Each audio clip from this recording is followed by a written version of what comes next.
De camino al pueblo de mi marido para pasar la Navidad dejé que una anciana subiera al autobús. Justo antes de bajar se acercó a mi oído y susurró: «No vuelvas a esa casa o te costará la vida». Al llegar al portón esa misma tarde el sol de Sevilla se desvanecía. El viento soplaba a través de los naranjos amargos frente al juzgado. Y las hojas caían lánguidamente como si quisieran añadir una capa más de tristeza al gris del panel. Pavimento. Sostenía a mi hijo en brazos acurrucada en un pasillo de la planta baja. El olor a papel viejo, a sudor, a la ansiedad de la gente se mezclaba en una atmósfera densa como una olla a presión que nadie se atrevía a abrir. Me llamo Elena Rodríguez, aunque la gente me conoce como la nuera de los García desde el día en que me casé con Mateo García. Mi hijo Javier, que entonces apenas tenía 20 meses, aún no hablaba con claridad. Llamaba a su padre tata, y a mí mamá. Pensé que mi vida sería normal como la de tantas otras mujeres andaluzas. El marido trabaja, la mujer cuida de la casa, alguna que otra discusión seguida de una reconciliación. ¿Quién iba a decir que mi normalidad se haría añicos el día en que el sonido de un mazo de juez resonó directamente en mi corazón? La puerta de la sala se abrió, y los acusados comenzaron a salir. Vi a Mateo a lo lejos, sus manos unidas por unas esposas frías y brillantes. Estaba más delgado que la última vez que lo vi, con el pelo corto y el rostro demacrado. Pero lo que más me asustó no fueron las esposas, sino la calma imperturbable de su expresión. Dicen que solo lloras cuando duele, pero él no lloraba. Tampoco se resistía ni protestaba ni buscaba a nadie con la mirada como los acusados que había visto en la televisión. Caminaba con paso lento y firme, su mirada tan serena como un estanque en verano. Solo el rabillo de sus ojos estaba enrojecido, el rojo de quien ha pasado muchas noches en vela. Abracé a mi hijo con más fuerza. Él en su inocencia creía que estábamos de paseo, y se reía mientras jugaba con el cuello de mi camisa.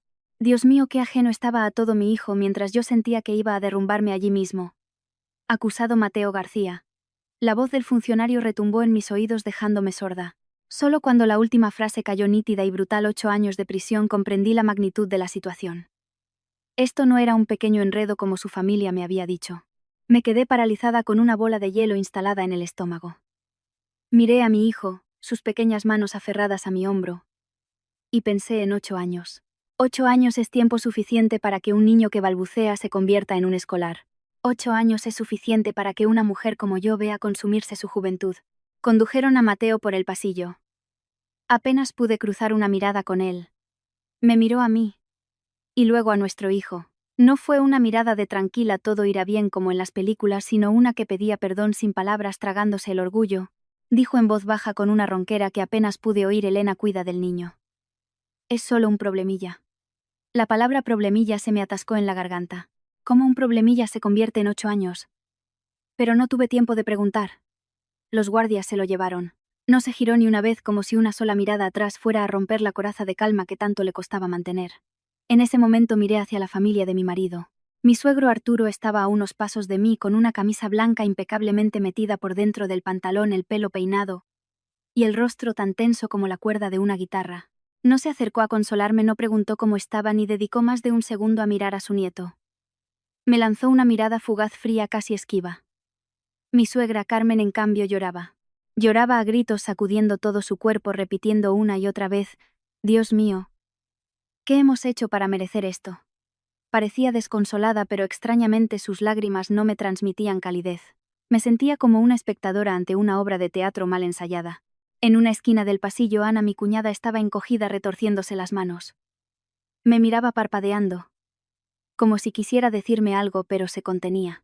Por un instante vi que sus ojos estaban rojos, del mismo rojo del miedo. Ya hay sentencia firme.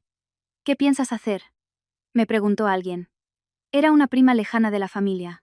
Tras la pregunta se dio la vuelta con la misma ligereza con la que se pregunta el precio del pescado en el mercado. Solo pude esbozar una sonrisa torcida mientras abrazaba a mi hijo. Arturo se acercó, se plantó frente a mí, y dijo con voz seca: Coge al niño y vete a casa. No te quedes aquí. Levanté la vista a punto de preguntar: Papá, ¿qué ha pasado realmente? ¿Por qué una condena tan dura? Pero antes de que pudiera hablar añadió, remarcando cada palabra: En casa hablamos. Aquí la gente mira. Y eso fue todo. Ni una palabra de consuelo, ni una caricia para su nieto. De repente recordé el viejo dicho: en boca cerrada no entran moscas, pero en ese momento no pude contener las palabras sino las lágrimas. Tenía miedo de que si empezaba a llorar no podría parar. Carmen me agarró del brazo con la cara empapada en lágrimas y mocos. Elena, hija, qué desgracia tan grande. Escuché la palabra desgracia, y mi corazón se encogió no por compasión sino porque sentí que me estaban arrastrando a un círculo de obligaciones emocionales que usarían para atarme. Asentí para no discutir sabiendo que montar una escena allí solo serviría de espectáculo para los curiosos. Acompañé a mis suegros al aparcamiento. En el camino me giré para mirar la puerta por la que se habían llevado a Mateo. Me dije en silencio: Mateo, no te abandonaré. Pero justo después, otro pensamiento frío y afilado surgió. Si no me dices la verdad, la encontraré yo misma. Porque una mujer puede soportar la pobreza y las dificultades, pero ser engañada y sonreír como si nada, eso es humillante. Y la humillación no cría a un hijo. El coche arrancó. Me senté detrás abrazando a Javi, que se había quedado dormido en mi pecho, ajeno a la enorme pérdida que acababa de sufrir su vida. Miraba la carretera, los árboles pasar a toda velocidad y sentí mi corazón como una tela rasgada en dos. Una mitad quería creer a mi familia política, creer las palabras de Mateo sobre un problemilla. La otra mitad susurraba que algo no cuadraba, que no podía ser tan simple. Desde el instante en que esas esposas se cerraron ante mis ojos, supe que mi vida entraba en una zona oscura. Y también supe que en esa oscuridad, si no encendía mi propia luz, nadie lo haría por mí. Al día siguiente me mudé de nuevo a Sevilla. No por fortaleza, sino porque no tenía otra opción. La ciudad es grande, la gente está ocupada. Y si tu tristeza cae al suelo, pocos se giran a mirar. Alquilé una habitación en un pequeño callejón con paredes desconchadas y un techo de uralita que convertía el lugar en un horno en verano, y goteaba en una esquina cada vez que llovía, justo donde solía poner la olla para el arroz. La primera noche extendí una estera vieja sobre el frío suelo de baldosas. Acosté a mi hijo a mi lado. Y mientras lo miraba dormir me dije a mí misma: aguanta, Elena. Tu hijo aún es pequeño. La sentencia de Mateo era de 8 años, pero la vida no se vive en cifras, se vive día a día. Y cada día es muy largo. Por la mañana me despertaba preocupada por el dinero para la leche, los pañales y el alquiler. Por la noche me dormía preocupada por encontrar trabajo al día siguiente. Me sentía como una máquina. Si me paraba un segundo, toda la familia se asfixiaba. Al principio llevaba a mi hijo conmigo a cualquier trabajo que encontraba: ayudante en la cocina de un bar, empaquetando mercancía, fregando platos, incluso vendiendo fruta en un puesto callejero. Los vecinos del bloque, compadeciéndose al verme siempre con el niño a cuestas, me preguntaban: ¿y tu marido dónde está, hija? Yo sonreía y decía: está trabajando fuera.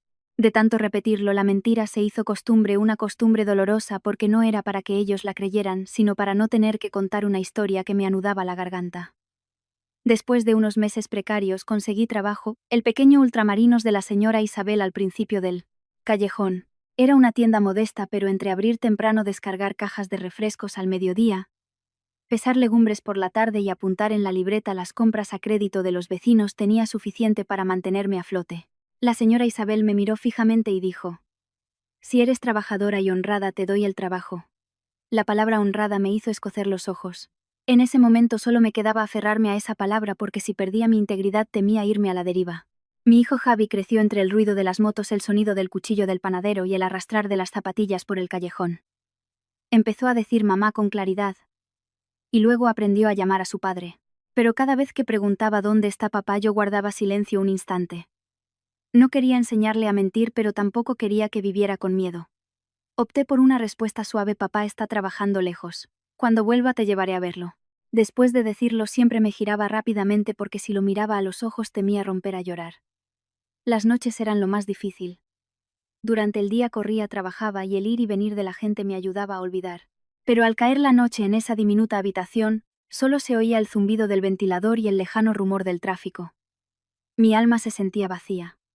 Una noche Javi tuvo fiebre alta. Mientras le ponía paños húmedos, controlaba la hora para darle el antitérmico. Afuera llovía a cántaros y el goteo en el cubo sonaba con un toc-toc desolador. Apreté los dientes, y no llamé a mis suegros. No por orgullo, sino porque recordaba perfectamente las veces anteriores que mi debilidad me había hecho llamar. Al otro lado solo una frase seca: eres la nuera, aguanta como puedas. Una voz que depositaba una carga sobre mis hombros, y luego se lavaba las manos. No preguntaban si mi hijo estaba bien. No preguntaban si yo había podido comer algo. Solo me atrevía a llamar a Mateo a la prisión siguiendo el horario establecido. Cada llamada era una cuenta atrás de minutos, dinero y emociones, porque temía que escuchar su voz me ablandara. Al otro lado su voz siempre sonaba ronca como si le faltara el sueño. Aún así se esforzaba por reír y hablar con nuestro hijo. Javi, ¿te portas bien? ¿Haces caso a mamá? El niño aferrado al auricular balbuceaba: papá, papá, ven a casa. Mateo hacía una pequeña pausa tan breve, que podría parecer una interferencia en la línea. Luego decía: claro, campeón. Papá volverá pronto. A veces al colgar mis manos todavía temblaban. Quería hacerle 1000 preguntas, pero al final solo le preguntaba por la comida y su salud. Temía que si profundizaba él me esquivaría. Y cuanto más me esquivaba, más se me encogía el corazón. Dicen que un matrimonio unido puede mover montañas. Pero si uno de los dos esconde la mitad de la verdad, ¿en qué se apoya el otro? Pasaron 26 meses. Me aprendí cada gasto de memoria como una lección. El alquiler, la leche, la subida de la luz en verano, las medicinas cuando el niño se resfriaba. También me acostumbré a las miradas de la gente, miradas de lástima que luego se desviaban. Esa compasión a veces me agotaba más que la propia pobreza. Porque de la pobreza se puede salir trabajando, pero que te vean como una mujer abandonada, como la nuera que carga con una deuda ajena. Eso dolía profundamente. Pero lo que más me hería era el silencio de mi familia política. Llamaban poco. Y cuando lo hacían, era para preguntar lo mismo. ¿Has enviado ya el dinero para el economato este mes? O si tienes algún problema, arréglatela sola. Los escuchaba y lo veía claro. Consideraban el asunto de Mateo como una mancha que había que ocultar. Y a mí, como el trapo para limpiarla. Suena cruel. Pero la vida a veces es así. Las palabras son gratis, pero ellos no elegían las amables. Elegían las que me obligaban a tragar. A veces quería dejarlo todo y volver a casa de mi madre. Pero mi madre era humilde y siempre andaba con sus achaques. Volver solo sería una carga más. Me decía a mí misma: paciencia. Y a seguir luchando. No necesitaba ser rica, solo quería que mi hijo creciera como una persona decente y que mi marido tuviera un camino de vuelta. Y entonces una tarde a pocos días de Navidad, mientras colocaba unas cajas de pasta en una estantería, el teléfono sonó insistentemente. En la pantalla apareció el nombre de Carmen. Mi corazón dio un vuelco. Apenas tuve tiempo de limpiarme las manos cuando una voz extrañamente dulce sonó al otro lado. Tan dulce que parecía que en los últimos 2 años nunca me hubiera tratado con frialdad. Me quedé de pie en medio de la tienda con un escalofrío recorriéndome la espalda.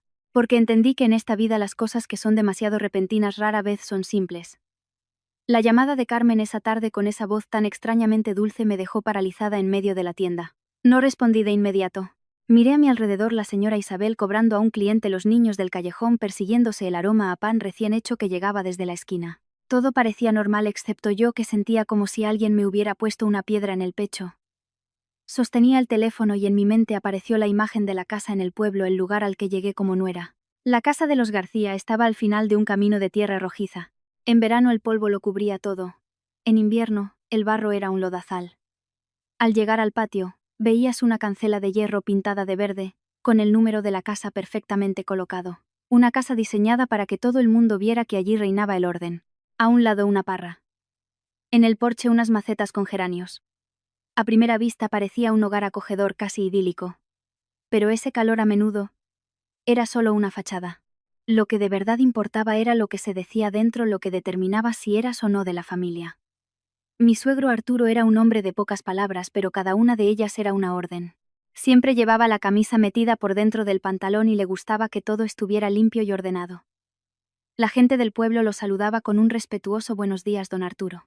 Algunos susurraban: ese hombre tiene mucho carácter, cuidado con lo que dices. Cuando llegué a la familia, Arturo nunca me maltrató ni me insultó, pero tenía una forma de mirar que te hacía sentir pequeña. Hablando con él siempre tenía que medir mis palabras. Un error y él guardaba silencio. Y ese silencio era lo más aterrador. Era como una sentencia suspendida sin saber cuándo caería sobre ti. Mi suegra Carmen era todo lo contrario. Hablaba mucho con una voz suave, siempre quejándose de sus males. Tenía un don para hacer que los demás sintieran lástima por ella. Y a partir de esa lástima la gente, sin darse cuenta, asumía una responsabilidad. El primer día que fui a conocerlos me llevó a la cocina, y mientras cortaba cebolla suspiró. He sufrido mucho desde que mis hijos eran pequeños.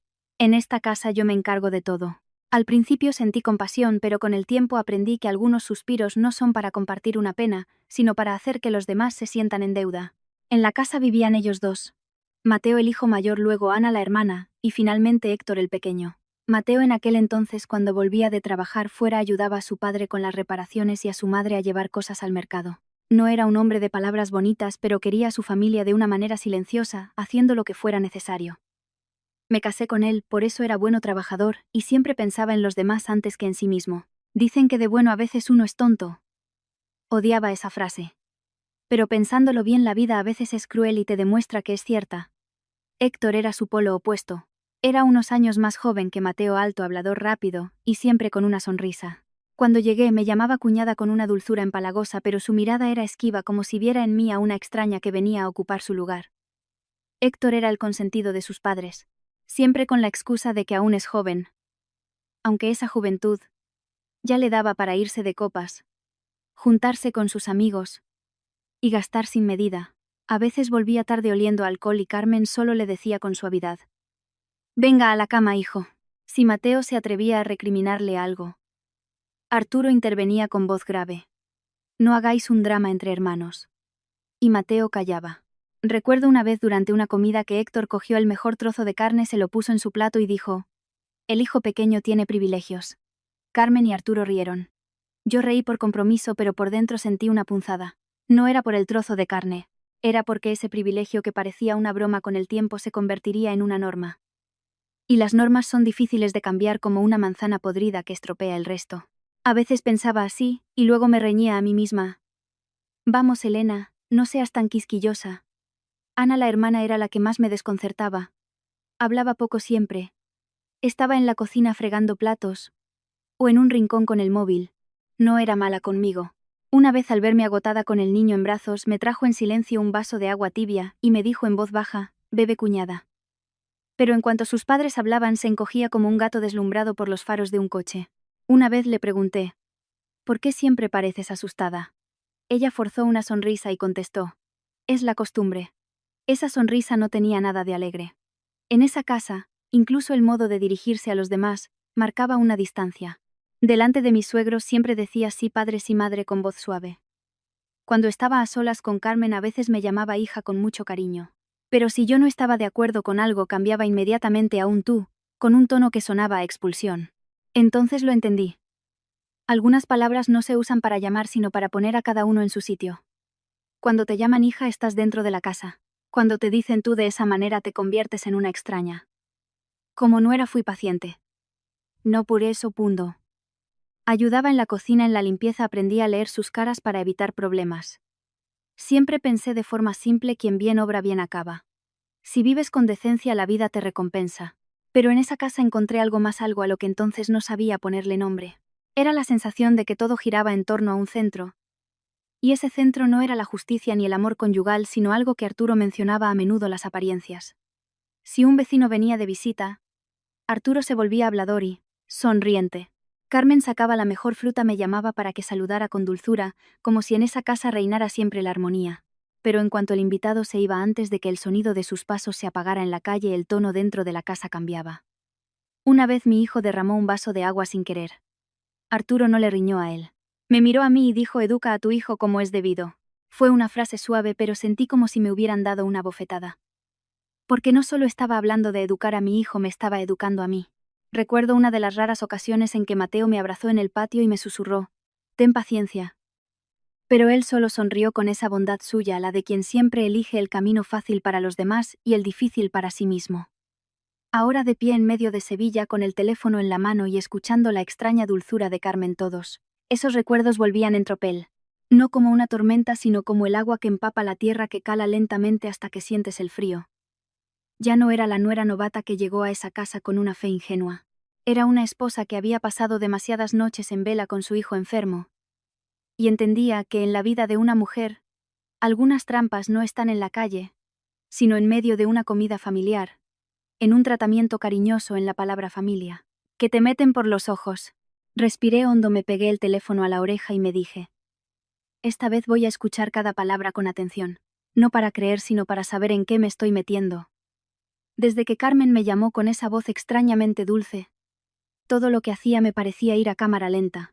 En el ultramarino seguía sonriendo a los clientes, devolviendo el cambio, apuntando en la libreta, pero mi cabeza era un parpadeo de luces rojas. Esa tarde era 23 de diciembre. En el callejón ya habían colgado las luces de Navidad. Pasaban furgonetas cargadas de abetos y flores de Pascua. El olor a incienso se mezclaba con el de los churros del puesto de la esquina, un aroma nostálgico. Dicen que la Navidad es para estar alegre, pero a mí al pensar en ella se me encogía el estómago. Carmen llamó por segunda vez mientras yo colocaba unas cajas de refrescos en una estantería. El timbre sonó sin parar como si temiera que me escapara. Elena, hija, soy yo, mamá. Su voz era suave alargando las palabras. Vente con el niño a pasar la Nochebuena. Vale. Una casa necesita la risa de un niño para tener calor. Los abuelos lo echan de menos que se mueren. Hice una pausa. Antes al oír echan de menos al niño me habría ablandado al instante. Pero ya había vivido lo suficiente para saber que cuando alguien quiere algo apunta a tu punto más débil. Veré qué turnos tengo en la tienda, mamá, respondí con cautela. Ella suspiró, ese tipo de suspiro calculado para hacerte sentir culpable. ¿Qué turnos ni qué nada? En estas fechas toda la familia tiene que estar unida. Además tienes que venir para que arreglemos lo de Mateo. Al oír arreglemos lo de Mateo, mi corazón se detuvo. Era como si me abrieran una puerta que anhelaba y temía cruzar a la vez. ¿Arreglar qué, mamá?, pregunté directamente intentando mantener la voz neutra. Carmen soltó una risita. Pues ayudarle. Cuando vengas te lo explico por teléfono, es un lío. Escuché la palabra lío, y me sentí realmente liada. Su forma de hablar con rodeos me recordó a la gente en el mercado que quiere un descuento, pero no dice el precio. Te halagan el producto. Te hablan con dulzura. Y al final te das cuenta de que te están presionando. Iba a preguntar más, pero la voz de Arturo se interpuso, seguro que estaba a su lado. Ven, tenemos que hablar. Una sola frase sin emoción, sin suavidad, sin necesidad de nada más. Sentí un escalofrío. Hablaba como si diera una orden, pero la envolvía en un "es por tu marido" para que me fuera difícil negarme. De acuerdo, respondí, aunque por dentro no estaba nada de acuerdo. Al colgar me dejé caer en un taburete de plástico tras el mostrador. La señora Isabel me miró. ¿Pasa algo en casa, hija?, negué con la cabeza sonriendo. No, nada. Con las fiestas ya sabe la familia que llama para que vaya. No le conté la verdad. Si se lo contaba sentiría lástima y temía que esa lástima me hiciera débil. Esa noche, acostada junto a mi hijo, escuchando su respiración acompasada, miraba al techo con los ojos abiertos. Ya no pensaba en el dinero. Pensaba en esa frase, cuando vengas te lo explico. Odiaba esa forma de hablar.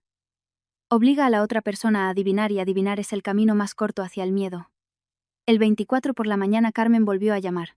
Esta vez su voz era aún más dulce, como si estuviera espolvoreando azúcar sobre un roscón de reyes. Hija, le he guardado un conjunto de ropa nuevo a Javi. Cuando vengas te llevo al mercado del pueblo a comprarle unos zapatos. En Navidad hay que ir bien arreglado. Escuché bien arreglado y pensé, ¿bien arreglado para quién? Pero aún así asentí por cortesía. ¿Podría ir el día 27?, pregunté a modo de sondeo y para forzarme a tomar una decisión. Perfecto. El 27 es ideal, respondió tan rápido que me resultó extraño. Como si esa fecha ya estuviera marcada en su calendario. Añadió con una voz ligera como el viento, pero pesada como una piedra. Acuérdate de traer tus papeles y la partida de nacimiento del niño. Por si hace falta para cualquier trámite. Me quedé helada. Los papeles eran algo que una mujer como yo guardaba como oro en paño, eran mis salvavidas. Que de repente me los pidiera me puso la piel de gallina. ¿Para qué trámite, mamá?, pregunté. Ella se rió. Ay, qué preguntona. Cuando vengas lo sabrás. Es para lo de Mateo. Para lo de Mateo. Cuando vengas lo sabrás. Tragué saliva intentando sonreír. De acuerdo. Colgué. Miré el teléfono y me pregunté qué necesitaba mi familia política de mí. ¿Qué tenía que ver con los papeles de mi hijo? De repente recordé un viejo dicho. Cuando hay amor todo es fácil. Cuando hay rencor todo se complica. Si de verdad me apreciaban. ¿Por qué tantos rodeos? ¿Por qué tanto misterio? Esa tarde, mientras cuadraba las cuentas, la pantalla del móvil se iluminó. Un mensaje de Ana. Solo una línea acuñada: si vienes ten mucho cuidado. Mi corazón dio un vuelco. Abrí el mensaje para preguntar a qué se refería, pero el mensaje ya no estaba. Ana lo había borrado. Me quedé mirando la pantalla en blanco con la sensación de que alguien me había puesto un carbón ardiendo en la mano y lo había retirado al instante. Llamé a Ana. El teléfono sonó y sonó, pero nadie contestó. Le envié un mensaje. ¿Qué quieres decir? Solo apareció una marca de enviado. Silencio. Esa noche apenas dormí. No soñé con fantasmas, soñé con papeles que volaban alrededor de mi hijo hasta que una mano los atrapaba. Me desperté sobresaltada, empapada en sudor. El 25 por la mañana el cielo de Sevilla estaba despejado pero sin brillo. Saqué a mi hijo a la puerta, vi a la gente cargar ramas de acebo, cajas de turrón, toda esa ilusión de volver a casa. Pero yo no sentía ninguna ilusión. Fui a la tienda y le pedí a la señora Isabel que me diera libre la tarde del 27. Me miró más tiempo de lo normal y asintió. Vete, hija, es Navidad. Gracias, dije con un nudo en la garganta. No me atreví a decirle que iba a pasar la Navidad como quien va a un examen. Por la tarde volví a la habitación y saqué una vieja bolsa de viaje. No empaqué mucho. Compré unos dulces, una botella de vino de Talles para mis suegros para no quedar como una nuera desagradecida. Pero además de eso, en secreto preparé algo más que nadie me había pedido. Pero que yo sabía que necesitaba: fotocopias de los documentos de mi hijo, algo de dinero en efectivo y una tarjeta de autobús escondida en un bolsillo pequeño. No es que fuera desconfiada, pero había aprendido una lección muy simple: más vale prevenir que curar. Una mujer con un hijo a su cargo no puede permitirse un solo paso en falso. Esa noche Carmen llamó una última vez para confirmar. El 27 vienes, ¿verdad? Te espero. Su voz era suave pero firme, como si ya me hubiera atado una cuerda a la muñeca. Colgué y me senté junto a Javi, que jugaba con un coche de juguete. Levantó la vista y me sonrió con una inocencia que dolía. Le acaricié el pelo y le susurré como si me lo dijera a mí misma. Mamá no vuelve para pedir nada a nadie, mamá vuelve para saber la verdad. En mi interior ya no había un miedo vago, sino una lucidez fría. No sabía qué partida estaban jugando mis suegros, pero sabía que no podía entrar en ella con los ojos cerrados. Detrás de mí estaba mi hijo. Y delante una Navidad que con un solo movimiento en falso podría desviar mi vida hacia un rumbo del que no podría volver. La mañana del 27 de diciembre me levanté más temprano de lo habitual. En Sevilla no hacía frío, pero el aire tenía esa frescura especial de los últimos días del año. Una frescura que te invita a volver a casa, a sentarte junto a un buen guiso, a escuchar las charlas familiares. A mí no me esperaba nada de eso, solo el tic-tac del reloj y el sonido de mi hijo revolviéndose en el colchón. Levanté a Javi y le puse la ropa más decente que tenía. Aún medio dormido se frotó los ojos y sonrió haciéndome una pregunta que me llenó de ternura y dolor. «¿Vamos de paseo, mamá?», asentí acariciándole el pelo. «Sí, cariño, vamos a visitar a los abuelos». No dije paternos en voz alta, temiendo que la palabra se me atascara. Mi equipaje era escaso. Los regalos eran los justos para no recibir miradas de reproche. Lo importante lo dividí en dos lugares, una parte en el bolso, otra escondida en un bolsillo interior de mi chaqueta. No lo hacía por desconfianza, sino porque la vida me había enseñado a ser precavida, a tener siempre una vía de escape. La estación de autobuses era un caos. Gente arrastrando maletas, cargando cajas de dulces, macetas con flores de Pascua, incluso alguien llevaba una jaula con un pavo. El ruido de los altavoces, los llantos de los niños, las discusiones por un sitio en la cola. Todo me abrumaba. Apreté a mi hijo contra mi pecho con miedo a que se perdiera o que alguien lo golpeara sin querer. Javi, en cambio, estaba fascinado. Todo era nuevo para él. «Mira, mamá, un autobús. Mira a ese señor». Lo señalaba todo con los ojos brillantes. Lo miré y mi corazón se encogió. Su alegría era como una pequeña vela y yo temía que una ráfaga de viento la apagara. En el autobús elegí un asiento junto a la ventana para que no se mareara. En cuanto el motor arrancó, el olor del aire acondicionado se mezcló con el de la gente y la comida, creando una atmósfera densa. Le subí la mascarilla a Javi y apoyé la cabeza en el asiento intentando relajarme. «Vamos, Elena, solo tienes que ir a escuchar y luego decidir». El autobús se puso en marcha, dejando atrás las calles de Sevilla. Los edificios, las luces de Navidad, las motos, todo pasaba como en una película a cámara rápida. Javi pegó la cara al cristal. «Mamá. Casas». Yo asentía para que estuviera contento, pero mi vista estaba fija en el horizonte con un nudo en el estómago. Después de una hora, cuando ya estábamos en una carretera más despejada, mi teléfono vibró. Era Carmen. Miré la pantalla, respiré hondo y contesté con voz neutra. «Sí, mamá». Fue directa al grano, sin los rodeos de los días anteriores. «¿Por dónde vais?» «Acabamos de salir de la ciudad». «Vale, ten cuidado con el niño. Cuando lleguéis llámame para que salga a buscaros». Escuché «salga a buscaros» y no sentí ninguna calidez.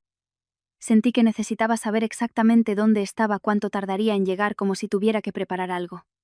Colgué y miré por la ventana. El cielo estaba grisáceo con nubes alargadas. Pasamos junto a campos ya cosechados con los rastrojos amarillentos. El viento levantaba remolinos de polvo. Respiré hondo, pero cuanto más aire tomaba, más pesado se sentía mi pecho. No entendía por qué, pero aunque iba a pasar la Navidad en familia, me sentía como si fuera a una cita de la que no podía escapar. Javi se cansó de mirar y se quedó dormido apoyado en mi brazo. Lo acomodé en mi regazo y lo tapé con una mantita. Solo al verlo dormir me permití respirar más despacio. Dicen que las mujeres son débiles, pero una mujer con un hijo es increíblemente fuerte. Puede soportar el hambre, el cansancio, la humillación, pero no que alguien le haga daño a tu hijo. El autobús paró en un área de servicio.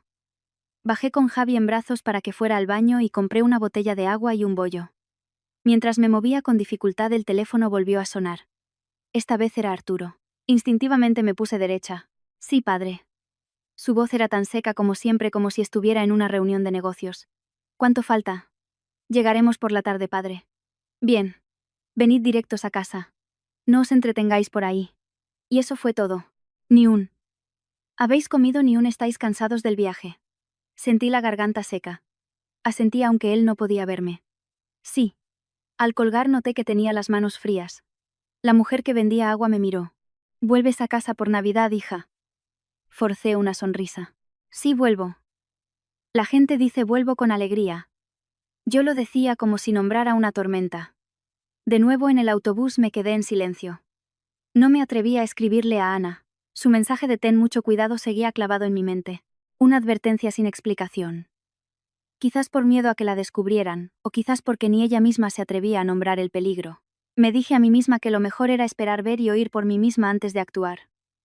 A medida que avanzábamos el paisaje se volvía más rural. Empezaron a aparecer las señales que indicaban la cercanía del pueblo.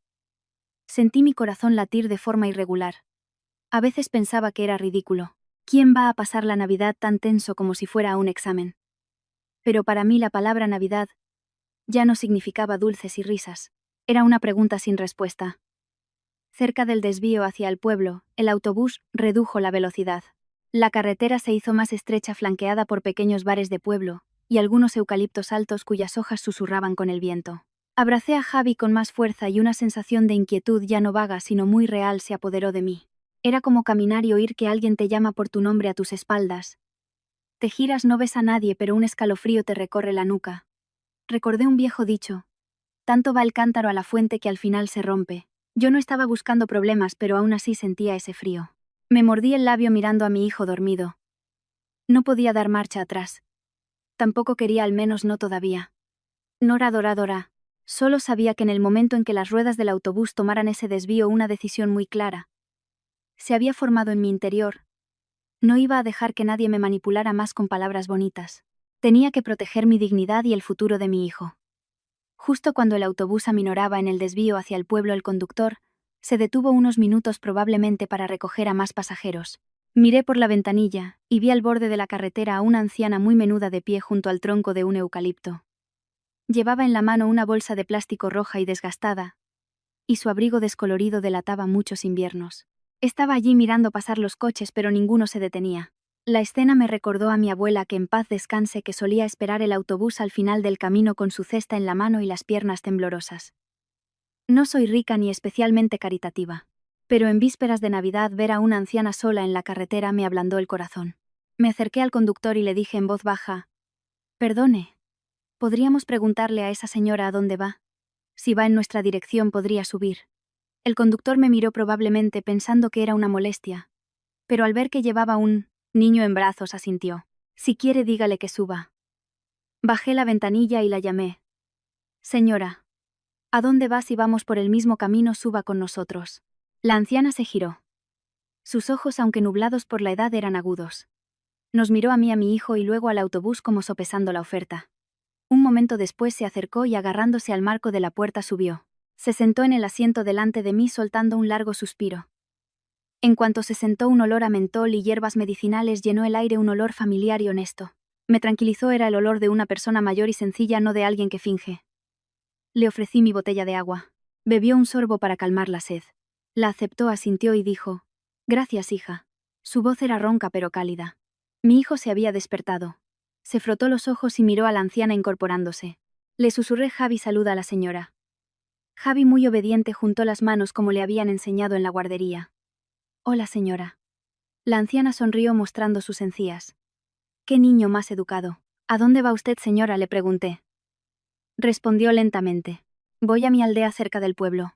Estuve unos días en el médico, y ahora vuelvo a tiempo para la Nochebuena». Asentí. El nombre de la aldea me sonaba. La casa de mis suegros estaba en esa dirección. Iba a preguntarle más, pero de repente la anciana se giró y me miró más detenidamente. No era una mirada de curiosidad, sino la de alguien que intenta recordar un rostro. ¿Y tú, hija? ¿A dónde vas con el niño? Voy a casa de la familia de mi marido. También por esa zona, señora.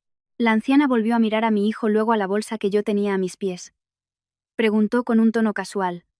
¿Cuántos años tiene tu niño? Casi 3. Asintió y luego hizo otra pregunta. Una que me dejó helada. ¿Vas a casa de Arturo y Carmen? Me sobresalté. Sí, ¿cómo lo sabe? La anciana no respondió de inmediato. Se giró hacia la ventana mirando los árboles pasar con los labios apretados. Esperé. El autobús se quedó en un silencio extraño, solo roto por el ruido del motor. Un momento después se volvió y dijo lenta, pero claramente. Tú eres la mujer de Mateo. ¿Verdad? Sentí un escalofrío recorrer mi espalda. Que yo fuera la nuera de los García no era un secreto en el pueblo, pero que una extraña en un autobús supiera el nombre de mi marido no podía ser una coincidencia. Sí, soy yo. ¿Quién es usted, señora? La anciana suspiró como si las palabras le salieran del alma. Soy Pilar, vivo en la aldea. Te vi algunas veces antes cuando venías con el niño. Eso me tranquilizó un poco. Era normal que alguien del mismo pueblo me reconociera. Pero la mirada de Pilar no era de simple saludo. Era la mirada de alguien que tiene algo importante que decir. Y lo dijo sin rodeos. No vuelvas a esa casa tú sola. Creí haber oído mal. ¿Por qué dice eso, señora? Es Navidad, voy para que los abuelos disfruten del niño. Pilar negó con la cabeza, un gesto lento pero firme. Tú no sabes nada, ¿verdad? Tragué saliva. Saber que Pilar miró a su alrededor como si temiera que las paredes oyeran. Luego se inclinó hacia mí y susurró, pero cada palabra cayó como una piedra. Tu marido no está en la cárcel por algo que él hizo. Mi corazón dio un vuelco tan fuerte que me zumbó en los oídos. Me agarré al borde del asiento. ¿Qué? ¿Qué está diciendo Pilar? Continuó en voz baja, con una voz temblorosa pero segura. Está cubriendo a otra persona. Forcé una sonrisa. Mi primer instinto fue negarlo, porque si no lo negaba no sabía a qué aferrarme. Señora, mi familia política me dijo que fue un enredo, un problemilla. Pilar me miró con una mezcla de compasión y enfado. ¿Y te lo creíste? Todo el pueblo lo sabe, pero la gente calla. Callan por miedo a esa familia. Son poderosos, saben cómo hacer que la gente se asuste. Abracé a mi hijo con más fuerza. Él jugaba con su cochecito ajeno a la conversación. Lo miré con un nudo en la garganta. Pregunté intentando mantener la calma: ¿a quién está cubriendo? ¿Quién lo hizo realmente? Pilar no respondió de inmediato. Respiró hondo como cogiendo valor. Luego dijo una frase que me golpeó como un rayo. Su hermano pequeño, Héctor. Me quedé sin palabras. Recordé el rostro de Héctor, el favoritismo de Carmen, la forma en que Arturo siempre lo protegía. Todos esos recuerdos dispersos de repente encajaron como las piezas de un puzzle.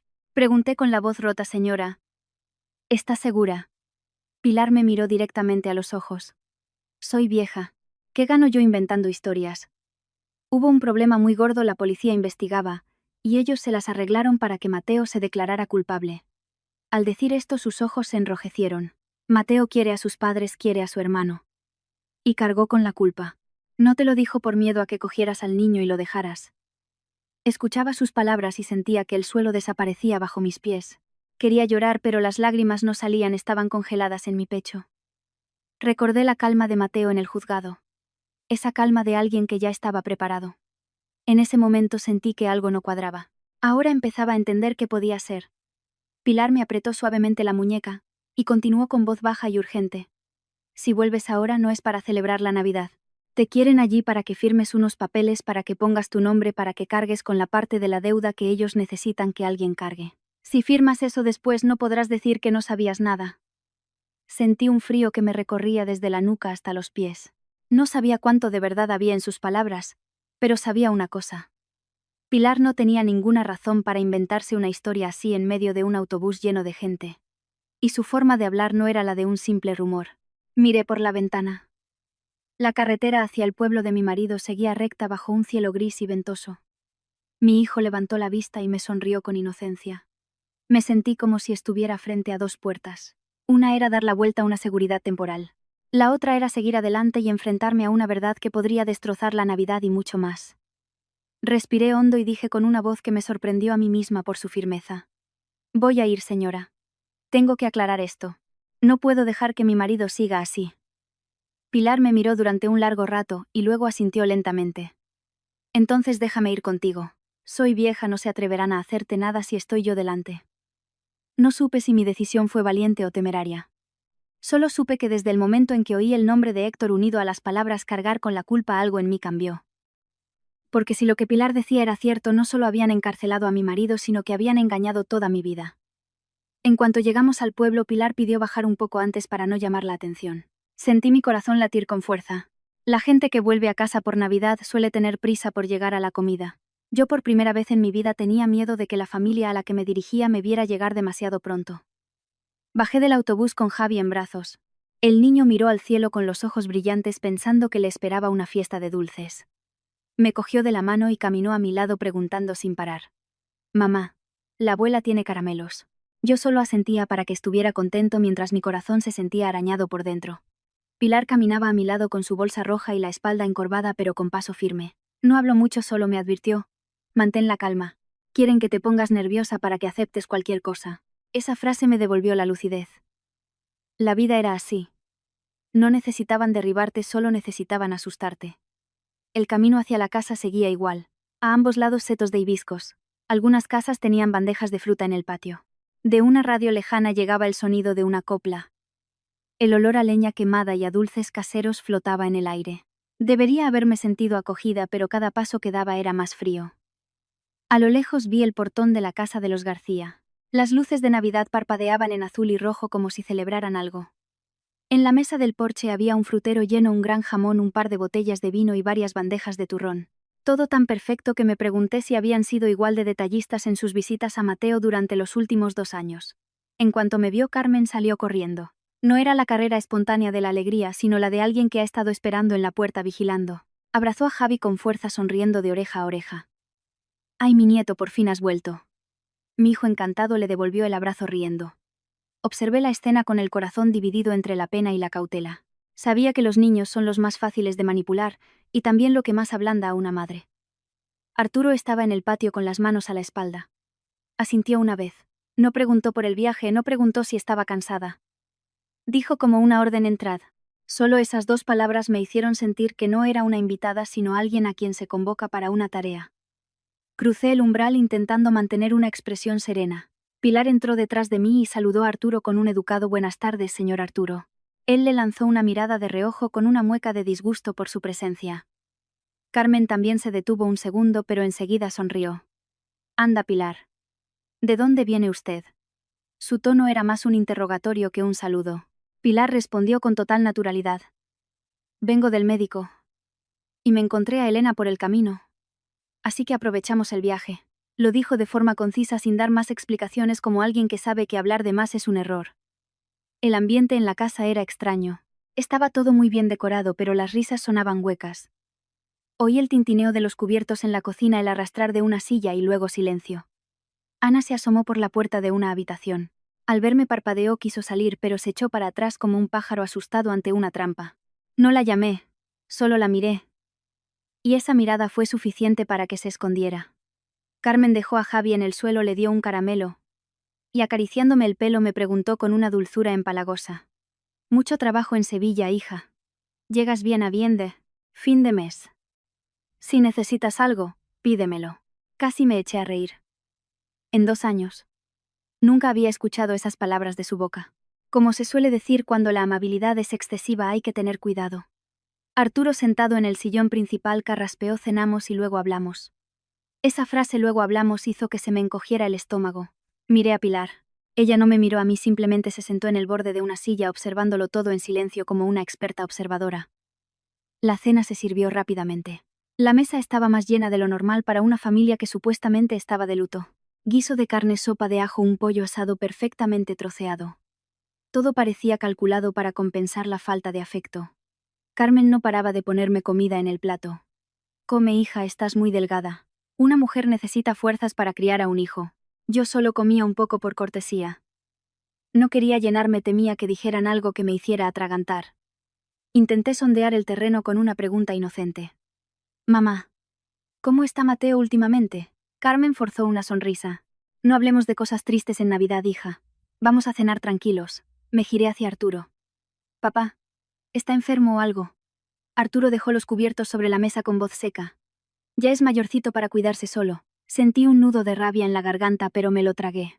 Más vale una retirada a tiempo. No me callaba por miedo, sino porque quería seguir escuchando, seguir observando. Si ellos estaban montando un teatro, cuanto más me enfadara antes perdería.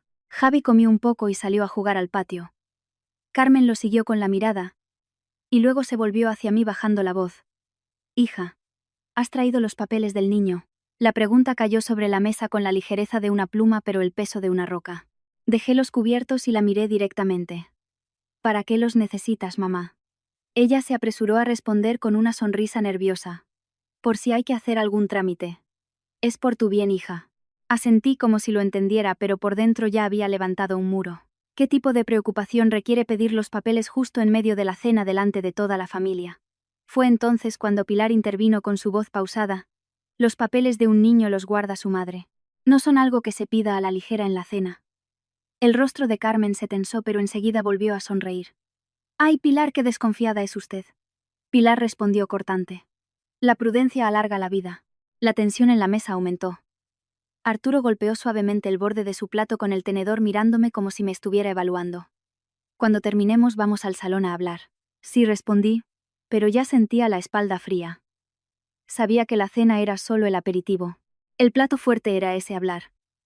Salí al patio a llamar a mi hijo para que se lavara las manos. Mientras lo veía reír sentí una punzada de dolor. Me repetí un consejo que siempre me daba mi abuela. No porque alguien te sonría, significa que te quiere. No podía permitir que mi hijo creciera en una casa donde el afecto se usaba como moneda de cambio. Cuando volví a entrar con Javi, las luces del porche seguían parpadeando bonitas y falsas. Y de repente comprendí que estaba frente a una puerta que no llevaba a una reunión familiar sino a una negociación. Apenas habíamos terminado de cenar, Carmen ya me estaba guiando hacia el salón. Lo dijo con mucha suavidad. Vamos dentro. Que se está más fresco. Y fuera hay mosquitos. Pero la forma en que miraba de reojo hacia el portón y el patio me dio la sensación de que temían que estuviera demasiado cerca de la salida. Arturo estaba sentado en un sofá de cuero reluciente. Sobre la mesita de centro había una bandeja con café y una caja de polvorones recién abierta. No sirvió el café de inmediato. Simplemente tamborileaba con los dedos sobre la madera. Era la costumbre de alguien a quien le gusta que los demás esperen. Me senté con Javi en un sillón pegado a la pared. Mi hijo, contento con los dulces que le habían dado, correteaba por la casa. Lo llamé y le dije en voz baja. Cariño, quédate aquí con mamá. No salgas al patio. Vale. Asintió y se sentó en el suelo a jugar con el cochecito que le había traído. La señora Pilar eligió una silla en un rincón pareciendo una simple invitada pero con los ojos muy despiertos. No intervenía, solo me lanzaba miradas de vez en cuando como recordándome mantente firme. Carmen me sirvió una taza de café, empujándola hacia mí con una voz almibarada: bebe, hija, para que te sientes bien. Desde que pasó lo de Mateo, imagino lo duro que ha sido para ti. Sostenía la taza caliente pero no sentía ningún calor en mi interior. Respondí con la cortesía justa. Bueno, una hace lo que puede, mamá. Arturo carraspeó. Haces bien en aguantar. Esta familia no te va a abandonar. Casi me eché a reír al oír eso. No abandonarme. Llevaba 2 años cuidando sola de mi hijo enfermo. Pero no me reí. Lo miré fijamente esperando que continuara. Por eso te hemos llamado, intervino Carmen. Para ayudar a Mateo, para ayudar a la familia. Eres su mujer, ¿quién mejor que tú para hacerlo? Sentí cómo usaban la palabra mujer como un gancho. ¿Ayudar cómo?, pregunté yendo al grano. Carmen chasqueó la lengua como si le costara encontrar las palabras. Bueno, ya sabes, para que las cosas se solucionen hay que mostrar buena voluntad. Y a veces la buena voluntad necesita papeles claros. Dejé la taza sobre la mesa. Mi barrera interna se estaba alzando. Otra vez los papeles. ¿Qué papeles, mamá? Carmen rió. Ay, qué impaciente. Primero dime. ¿Has traído la partida de nacimiento del niño? El libro de familia. ¿Y tu DNI? La miré sin responder de inmediato. No quería decir ni sí ni no. Cualquier respuesta me dejaría en una posición vulnerable. Me limité a decir con evasivas: mis papeles siempre los tengo bien guardados. Fue entonces cuando Arturo habló con voz seca y cortante como un cuchillo. ¿Tienes alguna propiedad a tu nombre? Creí haber oído mal.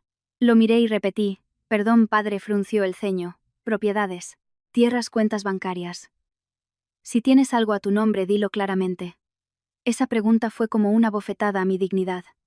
No era una pregunta interesada, era un inventario. Sentí que la sangre me subía a la cara, pero forcé una voz tranquila. Padre Mateo y yo somos gente humilde, no tenemos propiedades. Carmen se apresuró a intervenir con un tono que pretendía ser tranquilizador. No te lo preguntamos para quitarte nada, hija. Es para ver cómo podemos ayudar a Mateo. ¿Lo entiendes? Si de verdad quieres a tu marido, tienes que pensar en el bien de todos. Miré a la señora Pilar. Ella seguía en silencio bebiendo su café con una lentitud deliberada. Ese gesto me devolvió la calma. Recordé sus palabras. Quieren que te pongas nerviosa para que aceptes cualquier cosa. Respiré hondo y dije lentamente. Precisamente porque quiero a mi marido. Quiero saber qué estamos haciendo. ¿Cómo se le ayuda exactamente, padre, madre? Hablad claro, por favor. Arturo me sostuvo la mirada como sopesando si era obediente o rebelde. Luego se levantó y fue a una de las habitaciones. Oí el ruido de un armario abriéndose, el de un cajón. Carmen, sentada frente a mí, sonreía, pero sus ojos no. Se alisaba el vestido y miraba nerviosamente hacia el patio como si vigilara algo. Ana, que había estado escondida, se asomó de nuevo pálida. Nuestras miradas se cruzaron. Se apartó rápidamente como si temiera que leyera sus pensamientos. Iba a llamarla, pero Arturo ya había vuelto.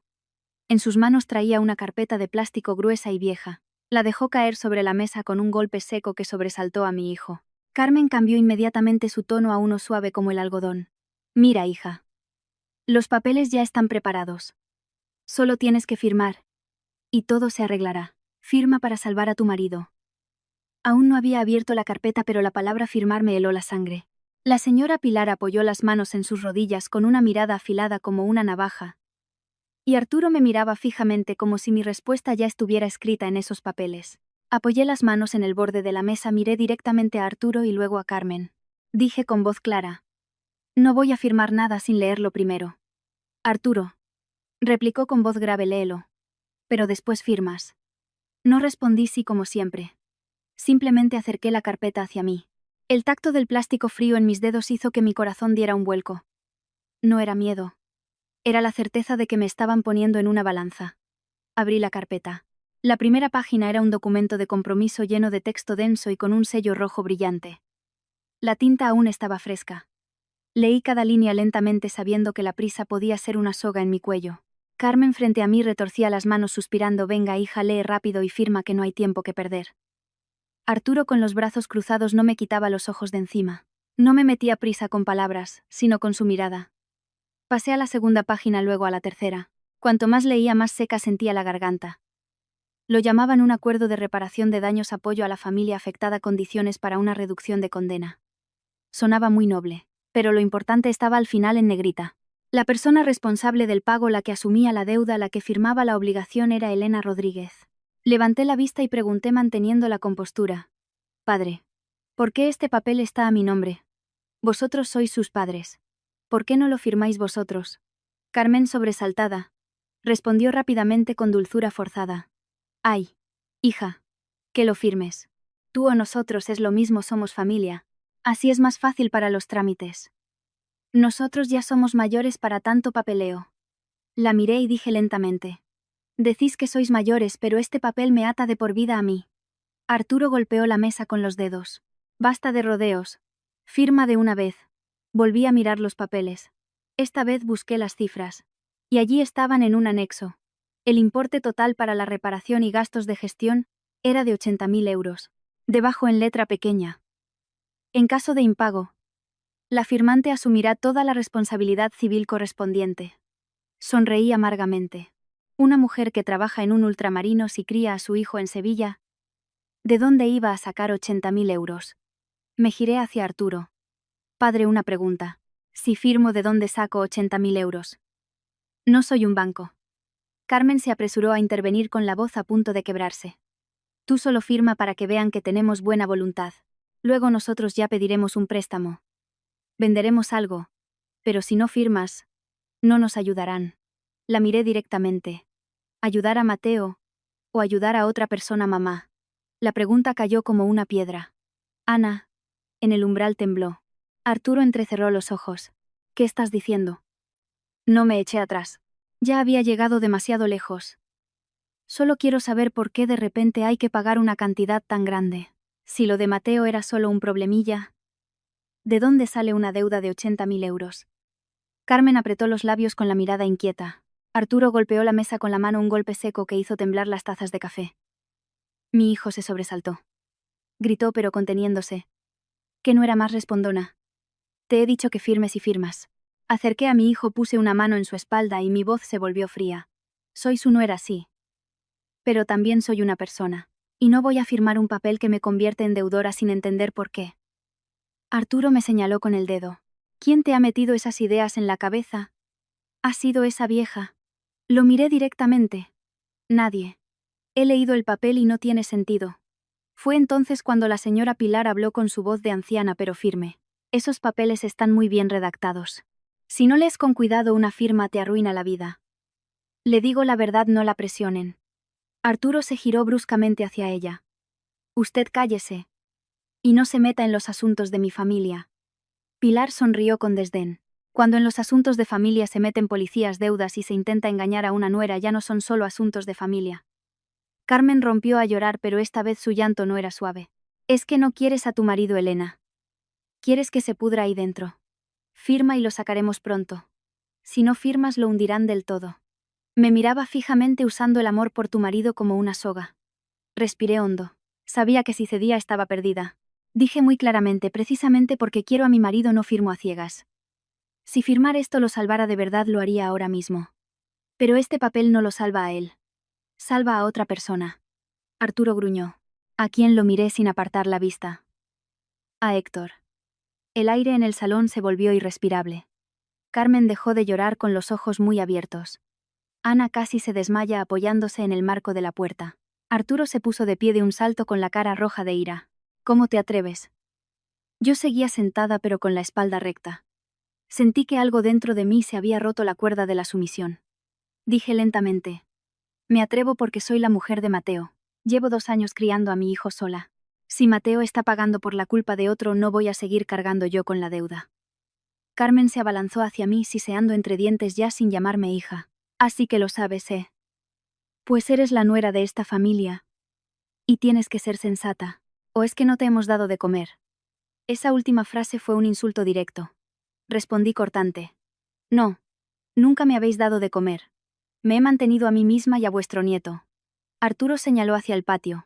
Si no firmas no te mueves de aquí. Cerraremos el portón. Y te quedarás a pensar. Abracé a mi hijo. No lloré. Solo sentí frío. Un frío que nacía de la comprensión, de que desde el momento en que pronuncié el nombre de Héctor, ya no era su nuera, era la que había estropeado su plan. Y a esa persona siempre se la intenta aplastar primero. Apenas Arturo terminó de hablar oí el sonido de pasos apresurados en el patio. Sin mirar supe que alguien estaba cumpliendo su orden. El ambiente en la casa se volvió denso, asfixiante. Carmen, de pie frente a mí, ya no tenía lágrimas en los ojos. Ahora su mirada era dura y afilada como una navaja. Era una frialdad que me estremeció porque no era la ira del momento, sino algo que siempre había estado ahí esperando la ocasión para salir. No te creas tan lista por saber 4 cosas, dijo Carmen bajando la voz pero con cada palabra cargada de veneno. En esta familia todos nos sacrificamos por los demás. Eres la mujer de Mateo si no te sacrificas por él. ¿Por quién lo vas a hacer? Apreté a Javi contra mí. El niño, sintiendo la tensión, dejó de jugar y se acurrucó en mi pecho. Le acaricié la espalda y respondí lentamente: precisamente porque me preocupo por Mateo no firmo. No voy a convertirme en la titular de una deuda para que luego me echéis a la calle como si fuera una extraña. Arturo se acercó, su sombra cubriendo la mesa. No gritó, pero su voz era pesada como una losa. Así le hablas a tu suegro. Se te ha olvidado quién eres. Levanté la vista. No, no se me ha olvidado. Soy la mujer de Mateo y la madre de Javi. Y lo que no acepto es que me obliguen. En cuanto pronuncié no acepto, vi cómo las comisuras de los labios de Arturo se contraían. Se giró hacia Carmen. Quítale el teléfono. Me sobresalté. ¿Qué vais a hacer? Carmen se acercó rápidamente, extendiendo la mano como si fuera lo más natural del mundo. Dámelo que te lo guardo. Con los nervios eres capaz de llamar a cualquiera y montar un escándalo. Retrocedí medio paso aferrando el teléfono. Es mi teléfono. No tenéis derecho a quitármelo. Dentro de mi casa yo tengo el derecho, gruñó Arturo. Escuché mi casa. Y sentí un escalofrío. Comprendí que ya no fingían ser padres. Ahora hablaban como amos. Carmen no intentó arrebatármelo. Cambió de táctica suavizando la voz pero con la suavidad de una serpiente. Elena, hija, escúchame. Te lo guardo un momento. Cuando firmes te lo devuelvo. Lo hago por ti, por el niño. Vi la trampa en sus palabras, en ese por ti con el que intentan forzarte a ceder. La señora Pilar se levantó apoyándose ligeramente en su bastón. No gritó. Solo dijo con voz clara. Quitarle sus pertenencias a alguien es un delito. Para guardárselo necesita su consentimiento. Esta mujer ha venido con su hijo, no es una prisionera. Arturo se giró hacia ella con los ojos encendidos. Usted cállese. No necesito que me dé lecciones. Pilar sonrió con desdén. Soy vieja y hablo poco. Pero lo poco que digo es cierto. Tenga cuidado, Arturo. La cuerda, si se tensa demasiado, se rompe. No quería que la discusión se intensificara delante de mi hijo. Bajé la voz.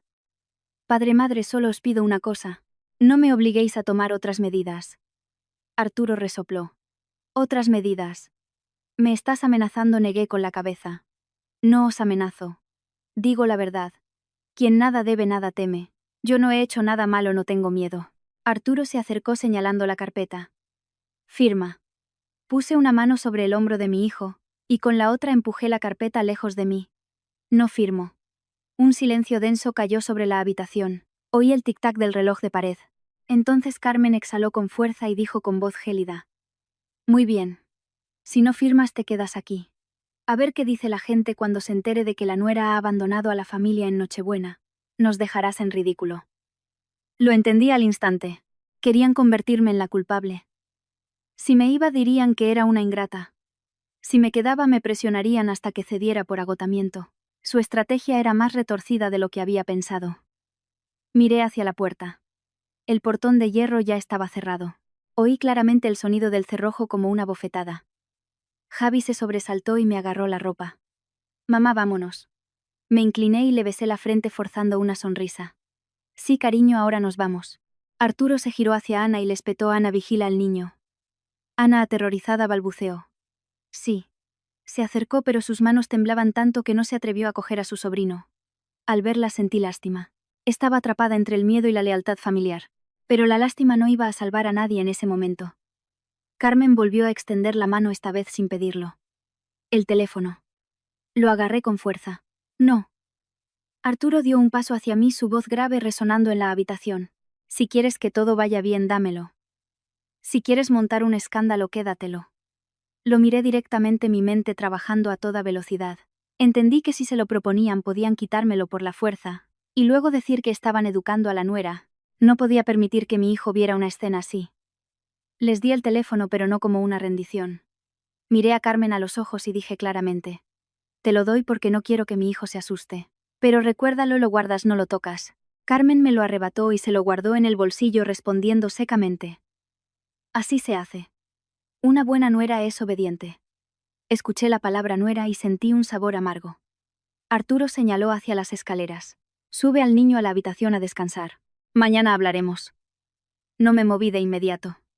Me giré hacia la señora Pilar, mi mirada pidiendo consejo. Ella asintió levemente, indicándome que no tensara más la situación por ahora. Cogí a Javi en brazos y subí las escaleras, el crujido de la madera bajo mis pies. Al llegar a la habitación entré y cerré la puerta. El ruido de abajo se silenció de golpe. Solo quedaba mi respiración y los sollozos de mi hijo. Lo acosté en la cama, lo tapé, y me senté a su lado con la espalda recta y las manos heladas. No lloré. Solo vi una cosa con una claridad meridiana: desde el momento en que cerraron el portón y me quitaron el teléfono, esto había dejado de ser un asunto de familia. Y cuando a una madre con su hijo se la acorrala, lo más temible no son sus lágrimas, sino su lucidez. Eché el cerrojo de la habitación y arrimé una silla de madera a la manilla como un acto reflejo. No es que quisiera buscar problemas, pero cuando una mujer con un hijo no se protege a sí misma, se convierte en un colador por donde se escapa todo. Javi, sentado en la cama, tenía los ojos rojos. No entendía qué era firmar papeles ni qué era una deuda, pero percibía que el ambiente de la casa ya no era el mismo que al llegar. Susurró: mamá, quiero irme. Lo abracé besándole el pelo y le dije en voz baja. Lo sé, cariño. Susurró: cariño. Susurró: cariño. Le di unas palmaditas en la espalda con un ritmo constante mientras mi mente no dejaba de dar vueltas. ¿Y si intentaban algo esta noche? ¿Qué haría? Sin teléfono, con el portón cerrado, en un pueblo extraño en su casa. Mi hijo era pequeño, tenía que pensar en una forma de actuar sin que él entrara en pánico. La señora Pilar susurró como si leyera mis pensamientos. No tengas tanto miedo. El miedo te paraliza. Recuerda una cosa, si ellos hacen algo malo tienen más miedo que tú. Asentí, pero seguía tensa como la cuerda de un violín. Cerca de la medianoche los ruidos de la planta baja cesaron. Pensé que todos se habían ido a dormir cuando escuché unos pasos. No eran los pasos de alguien que va a por agua. Eran lentos, deliberados, intentando no hacer ruido. El crujido de la escalera muy suave y luego silencio. Contuve la respiración. La señora Pilar se incorporó de inmediato haciéndome una seña para que no hiciera ruido. Abracé a mi hijo con más fuerza, subiéndole la manta para taparle la cara. Javi se despertó y me miró. Puse un dedo en mis labios. Shh. Los pasos se acercaron. Esta vez más seguros. Oí claramente a alguien detenerse justo delante de nuestra puerta. Luego el sonido de la manilla girando. Un clac suave pero inconfundible. Estaban comprobando si la puerta estaba cerrada. Ese sonido me heló la sangre. Sentí el corazón latiéndome en la garganta. No grité. Tenía miedo de que si gritaba usarían la excusa de que estaba asustando al niño para entrar por la fuerza. Solo pude abrazar a mi hijo con la mirada fija en la silla que bloqueaba la puerta y la boca seca. La señora Pilar se levantó, se acercó a la puerta y dijo con la voz lo suficientemente alta para ser oída: «¿Quién anda ahí fuera?». Un silencio sepulcral. Tan profundo que podía oír el zumbido del ventilador de techo. La señora Pilar insistió con más firmeza. «Ya es tarde. Si hay algo que decir se dice mañana. No andéis con tonterías». Silencio de nuevo. Un momento después los pasos se alejaron crujiendo hasta desaparecer. Solté el aire que había contenido como si acabara de salir a la superficie después de estar bajo el agua. Javi, temblando, se acurrucó aún más en mi pecho. Lo abracé y le susurré: «Tranquilo, mamá está aquí». La señora Pilar se volvió hacia mí. En la penumbra sus ojos brillaban con una mezcla de ira y compasión. Dijo en voz baja: «¿Lo ves? Te dije que no debías venir sola». Tragué saliva y pregunté con un hilo de voz: «Señora, ¿qué querían hacer?». Ella negó con la cabeza. «No puedo asegurarlo, pero esa forma de probar la puerta no es de gente decente. Tienes que ser fuerte pero con inteligencia. No pierdas los nervios». Asentí. No lloré. Las lágrimas no servían de nada en ese momento. En mi mente solo había una salida posible: mañana por la mañana de alguna manera tenía que salir de esa casa. No para huir, sino para recuperar lo que me habían quitado esa noche: el derecho de una madre a sentirse segura. Me senté apoyada en la pared abrazando a mi hijo mientras dormía a ratos. Cada pequeño ruido me sobresaltaba. La señora Pilar se quedó cerca de la puerta como una guardiana. De vez en cuando se frotaba las sienes con mentol. Era la noche del 27 de diciembre. Afuera la gente estaría escuchando villancicos, riendo, preparando la cena de Nochebuena. Yo aquí estaba aprendiendo una amarga lección: algunas casas no te protegen de la lluvia sino que esconden delitos. Y cuando se toca ese secreto están dispuestos a sacrificar a una nuera con tal de que el hijo pequeño siga a salvo. Miré al techo oscuro sintiendo cómo mi corazón recuperaba su ritmo. En mi mente una frase se repetía como un juramento: «Mañana saldré de aquí con la cabeza alta». La mañana del 28 de diciembre, me desperté cuando aún era de noche. No por la costumbre de levantarme temprano para ir a la tienda, sino porque la tensión no me dejaba dormir. Miré a mi hijo tumbado de lado con las mejillas sonrosadas. Dormía profundamente, ajeno a la noche de angustia que su madre acababa de pasar. Le acaricié el pelo sintiendo cómo mi corazón se ablandaba un poco para endurecerse al instante. Demasiada blandura te rompe. La señora Pilar estaba sentada en el borde del colchón con ojeras pero despierta. «¿Qué piensas hacer?», susurró. «Tengo que salir. Sin teléfono, si me quedo me presionarán hasta el límite», respondí. Asintió. «Necesitas una buena excusa. Que no parezca que huyes o que montas un escándalo». Me lavé la cara con agua fría en el pequeño baño, me miré al espejo. Y vi mi rostro pálido. Me dije a mí misma un viejo refrán: «El oro se prueba con fuego y la valentía en la adversidad». Si ya me habían acorralado así, ¿qué más podía temer? Vestí a mi hijo con ropa cómoda, le peiné intentando mantener una apariencia normal como una nuera que va a hacer las compras de Navidad. Sobre las 7 empecé a oír voces abajo. Bajé con el niño en brazos. Arturo estaba sentado a la mesa del desayuno con el rostro tenso. Carmen en la cocina se giró en cuanto me oyó escaneándome de arriba a abajo. Dije con voz suave: «Padre, madre, voy a llevar a Javi al mercado a comprar unas cosas para la cena, falta algo de fruta y leche».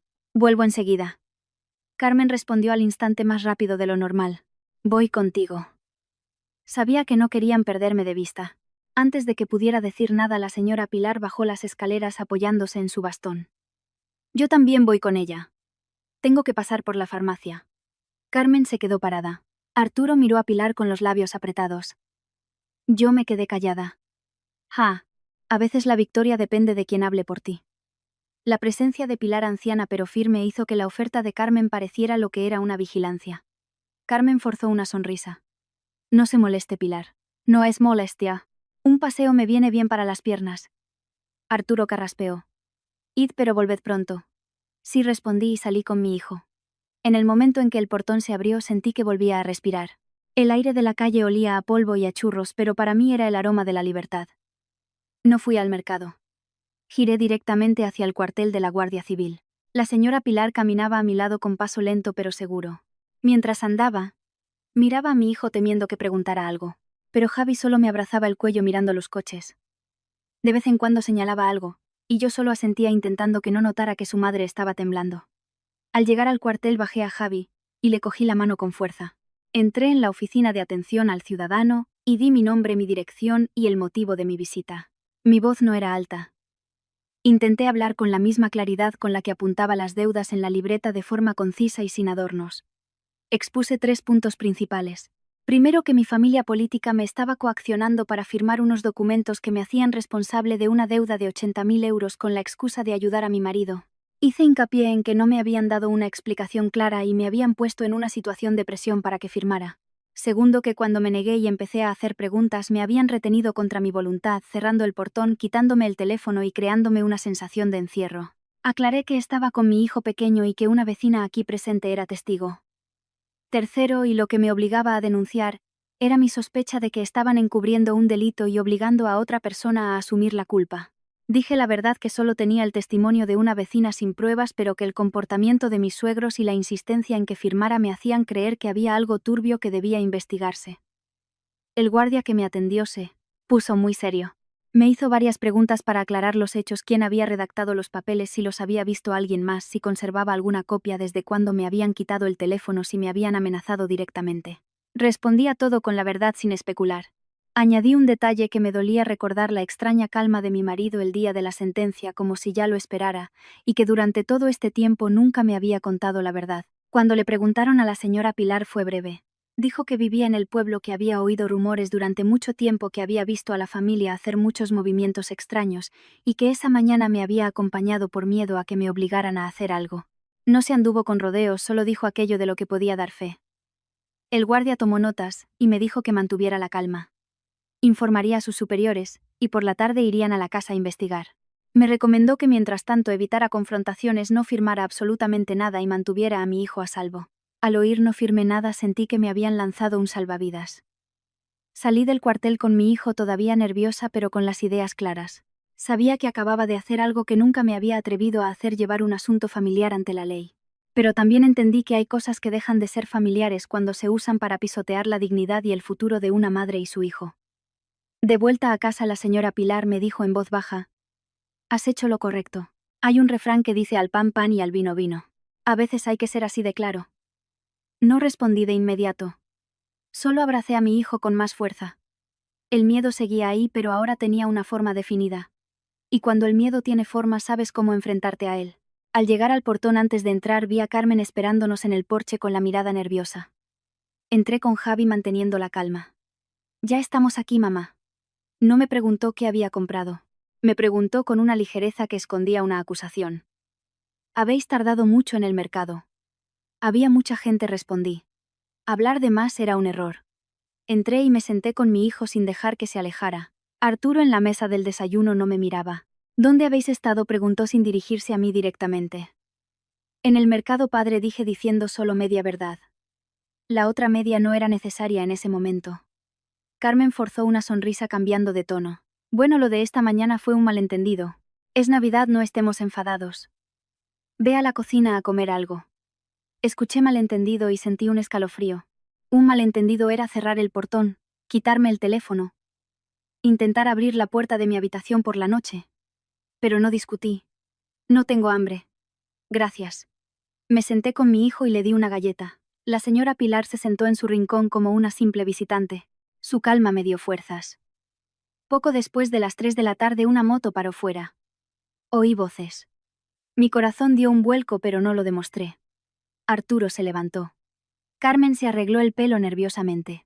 2 guardias civiles y un funcionario del ayuntamiento entraron. Saludaron y se sentaron. Arturo les ofreció café. Carmen sacó unos dulces. Qué duro trabajar en estas fechas, dijo con una dulzura falsa. El guardia fue directo al grano, habían recibido una denuncia por coacción, retención y falsedad documental, y venían a investigar. Al oír retención vi cómo Arturo se tensaba. Aquí no hemos retenido a nadie. Es mi nuera, está pasando la Navidad con nosotros. Si es que ella se preocupa demasiado, se imagina cosas, añadió Carmen. El guardia se giró hacia mí. Señora Rodríguez, por favor, repita su declaración delante de la familia. Puse una mano en la espalda de Javi y con voz firme conté todo de nuevo: los papeles, la deuda, el portón cerrado, el teléfono, el intento de abrir la puerta. No lloré. No necesitaba llorar. Necesitaba que escucharan cada palabra. Eso es mentira. Nadie intentó abrir ninguna puerta, saltó Carmen. Fue entonces cuando la señora Pilar habló. Yo lo oí. Pregunté quién era y se fueron. El guardia pidió ver los papeles. Arturo intentó resistirse. Son papeles de familia para ayudar a mi hijo. Si es para ayudar, con más razón hay que ser claros. Arturo a regañadientes los entregó. El funcionario los examinó. Simple. Marró. Simple. Marró. ¿Quién ha redactado esto? Está certificado por un notario. Arturo balbuceó el nombre de un supuesto conocido. Carmen, nerviosa, se contradecía. Viéndolos pensé: una mentira lleva a otra y cuantas más dices más te delatas. El guardia preguntó por mi teléfono. Carmen sonrió. Se lo guardé yo para que no llamara a nadie con los nervios. Y ella estuvo de acuerdo. Carmen dudó. Bueno, somos familia. En familia también hay que respetar la propiedad privada, dijo el guardia con seriedad. Se giró hacia Ana, que estaba pálida en el umbral. Señorita, usted presenció cómo le quitaban el teléfono a su cuñada. Ana miró a su padre, luego a su madre. Balbuceó. No. No lo sé. La señora Pilar suspiró. Entendí el miedo de Ana. Y ese miedo me confirmó que en esa casa, el silencio se imponía por la fuerza. El ambiente se tensó. Arturo empezó a perder la paciencia. Están montando un escándalo en mi casa en Navidad. Solo investigamos una denuncia, señor. Si no hay nada, no hay problema. En ese momento sonó el teléfono fijo de la casa. Carmen se sobresaltó y le hizo una seña a Ana. Ana, temblando, cogió el auricular. Apenas se lo acercó a la oreja, se quedó petrificada, tan pálida como el papel. Miró a su padre con la boca abierta. ¿Quién es? Ana, gritó Arturo. Ana tragó saliva y dijo como si cada palabra fuera una losa. Padre. Madre. Llaman para decir. ¿Qué? Han detenido a Héctor. En ese instante, oí un crack en mi interior. La cuerda que tanto habían tensado por fin se había roto. Carmen se derrumbó en el sofá llorando a gritos. Arturo se quedó inmóvil como una estatua hueca. El guardia lo miró fijamente. Si se demuestra que hubo encubrimiento y coacción, se abrirá una investigación. Cogí a Javi en brazos y me levanté. Mi hijo, asustado por los gritos, no entendía nada. Lo abracé con fuerza y me giré hacia la señora Pilar. Ella asintió como diciendo: la verdad ya ha salido. No tenemos nada más que hacer aquí. Salí del salón, crucé el porche donde las luces de Navidad seguían parpadeando como una burla. Ya no me parecían bonitas. Me parecían la fina capa de pintura que se desconcha para revelar una grieta profunda y antigua. Apenas salí al porche, el caos se desató a mis espaldas. Carmen lloraba tan fuerte que seguramente la oían en todo el pueblo. Arturo discutía con los guardias con la voz rota. Ana seguía paralizada con el teléfono en la mano, como si no pudiera creer lo que acababa de oír. Abracé a Javi con fuerza, como protegiéndolo de un viento tóxico. El niño me susurró: mamá, ¿por qué llora la abuela? No le respondí directamente. Solo le dije: no tengas miedo, estoy aquí. Hay cosas que los adultos provocan y que los niños no necesitan entender. La señora Pilar caminaba a mi lado. Vámonos, hija, no te quedes aquí. Asentí y me dirigí al portón, pero la voz de Arturo me detuvo. Elena. ¿A dónde vas? Me di la vuelta. Ya no lo miraba como una nuera. Lo miraba como a otro adulto que debía responsabilizarse de sus actos. Llevo a mi hijo a casa de mi madre. Al oír esto, Carmen corrió y me agarró de la manga clavándome las uñas. No te vayas, hija, por favor. ¿Qué pensará la gente? Quédate. Lo arreglaremos, te lo ruego. La miré. 2 años atrás, si me hubiera suplicado así, quizás habría cedido. Pero después de la noche anterior, después de los papeles, después del... ¿Acaso te hemos dado de comer? Mi corazón se había endurecido. Le quité la mano con suavidad, sin brusquedad. Mamá, no quiero más problemas. Solo quiero paz para mi hijo. Arturo se acercó bajando la voz en un tono amenazante. Si te vas, ten cuidado con tu reputación. Lo miré directamente. Buena o mala, mi reputación es mía. Lo que no voy a hacer es cargar con la humillación de otros. Esa frase la dejó sin palabras. Ana, detrás de ellos, se mordió el labio con los ojos enrojecidos. Ya no la culpaba, solo sentía lástima. Había crecido en una casa donde la verdad era algo que había que tragarse. Los guardias salieron al porche. Uno de ellos le dijo a Arturo: cálmense, por favor. Investigaremos cada cosa por separado. Luego se dirigió a mí. Señora Rodríguez, vaya a un lugar seguro con el niño. Si necesitamos algo más, nos pondremos en contacto con usted. Escuchar la palabra seguro casi me hace llorar. En 2 años todo el mundo me había dicho aguanta, pero nadie me había dicho ponte a salvo. Asentí y salí. El arresto de Héctor se había extendido como la pólvora. Al llegar al final de la calle ya había vecinos cuchicheando. Ya ves, le decía una mujer a otra, al final todo sale a la luz. El tiempo pone a cada uno en su sitio, comentaba un hombre que pasaba. Escuchaba sus palabras y sentía un nudo en el estómago. No por vergüenza, sino porque entendía que el qué dirán que tanto valoraba a Arturo se estaba desmoronando ante sus ojos. Era el precio de anteponer el orgullo a la justicia. Cada uno cosecha lo que siembra. Aceleré el paso. La señora Pilar me acompañó hasta el cruce y se despidió. Hija, a partir de ahora ten cuidado con lo que dices y haces. No dejes que le den la vuelta a la tortilla. La gente acorralada es peligrosa. Lo sé, señora. Gracias. Si no hubiera sido por usted. No pude terminar la frase. Ella me hizo un gesto con la mano. Soy vieja. Solo quiero que se haga justicia. Cuida de tu hijo. Llamé a un taxi para que me llevara a la estación. En el coche Javi se durmió en mi hombro. Me preguntó medio dormido. Mamá. Papá va a volver. Lo miré con una sonrisa triste. Sí, cariño. Papá volverá. Esta vez esa frase no era una mentira para consolarlo. Era un objetivo, algo que tenía que conseguir. Al llegar a casa de mi madre, una casita humilde en un barrio obrero, no lujosa pero con olor a comida casera y a cariño sincero, mi madre me abrió la puerta. Al vernos se le enrojecieron los ojos. No preguntó mucho. Solo nos abrazó a los dos. Apoyada en su hombro sentí un calor que llevaba 2 años anhelando. Esa noche dormí de un tirón. No fue un sueño tranquilo, pero fue un sueño sin sobresaltos. En mi mente aún resonaba el cerrojo del portón, el golpe en la mesa. Pero esos sonidos ya no me paralizaban. Eran la prueba de que no me lo había imaginado, de que no había exagerado. Solo había sacado la verdad a la luz. Y cuando la luz se enciende, lo que es falso y brillante se convierte en cenizas. Después de las fiestas, la vida en Sevilla volvió a la normalidad. Yo también volví al trabajo. La señora Isabel solo me dijo: tú trabaja tranquila, si necesitas algo pídemelo. Sentí un nudo en la garganta. Mi madre tampoco me preguntaba por mis suegros, solo repetía: si has hecho lo correcto, no tengas miedo. Era un ancla que me mantenía firme. Porque lo que venía ahora no eran presiones familiares, sino una maquinaria de papeleo, citaciones y declaraciones. Yo no entendía de leyes, pero sabía una cosa: si no mientes y no exageras, no tienes por qué bajar la cabeza. Unas semanas después recibí la llamada de un abogado, el señor Pons. Me hizo preguntas muy concretas: si había visto los documentos originales, quién me los había dado, si tenía alguna foto. Le dije la verdad, que no había podido hacer fotos, pero que recordaba perfectamente el contenido y las cifras. El abogado me dijo que la coacción y la retención eran elementos cruciales. Me aconsejó que en cada declaración me limitara a contar lo que sabía sin especular. Días después me citaron de nuevo. Dejé a Javi con mi madre y fui sola. En la oficina sentí que estaba aprendiendo a medir cada palabra. Me preguntaron por el orden de los hechos: cuándo llegué, cuándo me dieron los papeles, cuándo me quitaron el teléfono, cuándo salí de la casa. Lo conté todo con precisión. Afion varifes casiam entendo el carimi comploses y puntos cuando salí de la Sian. Cuando me preguntaron por el intento de abrir la puerta, dije: la verdad, no vi a nadie.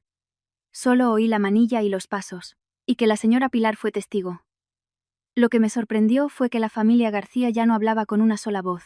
Arturo y Carmen seguían intentando mantener la historia de que era un asunto familiar, pero las contradicciones salían a la luz. En el pueblo la gente ya no los saludaba con respeto, sino con recelo. Una tarde sonó mi teléfono. Era un número desconocido. Una voz de mujer temblorosa. Elena reconocía a Ana. Sí, soy yo. Rompió a llorar. Cuñada. Tengo miedo, pero también me siento culpable. Si quieres decir algo, di solo la verdad. No te voy a presionar, le dije. Y entonces entre sollozos me lo contó todo. ¿Cómo habían planeado que yo firmara los papeles para traspasarme la deuda por si descubrían la verdad sobre Héctor? Cómo su padre le había prohibido salir de la habitación. Cómo su madre le había dicho que salvar al pequeño era salvar a toda la familia. ¿Te atreverías a contar esto? ¿Ante un juez? Le pregunté. Hubo un largo silencio. Lo intentaré, susurró. Estoy muy cansada, cuñada. Al colgar me quedé pensativa. No sentía alegría por su desgracia, solo una profunda tristeza por una persona a la que le habían enseñado a callar toda su vida.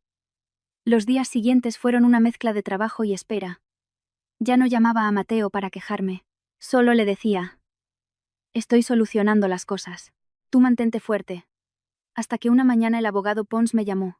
Su voz sonaba diferente, más urgente. Elena, prepárese. Están revisando el caso.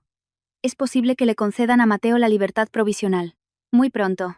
Sostenía el teléfono con las manos temblorosas. No me atreví a preguntar cuándo. Solo dije gracias. Sentí que el nudo que me ahogaba empezaba a aflojarse. Miré por la ventana. El sol de enero brillaba con una luz suave. Mi corazón también se sentía más ligero. Aún preocupado, pero ya no a oscuras. Sabía que cuando la oscuridad empieza a agrietarse, la luz, aunque tarde, siempre llega. Esa mañana, mientras ordenaba unas botellas de aceite en la estantería, el teléfono vibró. Era el abogado Pons. Pensé que llamaba para pedirme más papeles, pero su voz fue breve y firme como un martillazo. Elena, prepárese. A Mateo le conceden la libertad hoy. Me quedé paralizada, la botella de aceite en la mano. La señora Isabel, al ver mi palidez, preguntó: ¿Qué pasa, hija? Apenas pude balbucear. Mi marido. Sale hoy. Dejé todo. Cogí a Javi y salí corriendo como si un rayo me hubiera alcanzado. El aire de enero en Sevilla no era frío, pero el viento se colaba por mi ropa haciéndome temblar. Senté a mi hijo en un taxi. Él no entendía qué significaba libertad, solo que su padre volvía y sus ojos brillaban. ¿De verdad, mamá? Papá viene a casa. Me traerá un regalo. Sonreí mientras las lágrimas corrían por mis mejillas sin control. Al llegar vi a Mateo de pie junto a la puerta de la prisión. Ya no llevaba el uniforme de preso, pero estaba terriblemente delgado, con los hombros caídos y la piel curtida. Cuando me vio, sus labios se movieron como si quisiera decir mi nombre, pero la voz no le salía. Javi lo miró un segundo, buscando en su memoria infantil esa figura que una vez lo sostuvo en brazos. Y de repente gritó: «Papá». Un grito tan claro que sentí que mi corazón se rompía. Se soltó de mi mano y corrió a abrazar sus piernas. Mateo se arrodilló al instante y lo abrazó con una fuerza desesperada, como si temiera que se desvaneciera. Hundió la cara en el pelo de su hijo, sus hombros temblando pero sin llorar, en voz alta. Levantó la vista y me miró. Ya no era la mirada serena del día del juicio. Era la mirada de alguien que acaba de ser rescatado del fondo de un pozo, agradecido y avergonzado de que quien le ha salvado la vida haya sido su mujer. «Elena», dijo con voz ronca. «Lo siento». Me quedé quieta. No corría a abrazarlo. Lo miré bien, su delgadez, sus ojos hundidos, sus manos curtidas. Y miré a mi hijo aferrado a su cuello, riendo. En ese momento sentí una mezcla de compasión y rabia. No por haber estado en la cárcel, sino por haberme mantenido en la ignorancia durante 26 meses. Lo oculté porque tenía miedo de que cogieras al niño y me dejaras, susurró. No te habría dejado, respondí con la misma voz baja pero firme. Pero no vuelvas a pedirme que cargue con un peso en la oscuridad. Mateo guardó silencio. Supe que lo había entendido. De vuelta a casa, el abogado llamó para darme más detalles. Héctor estaba en prisión preventiva. Los papeles que intentaron hacerme firmar se habían convertido en una prueba clave de su motivación.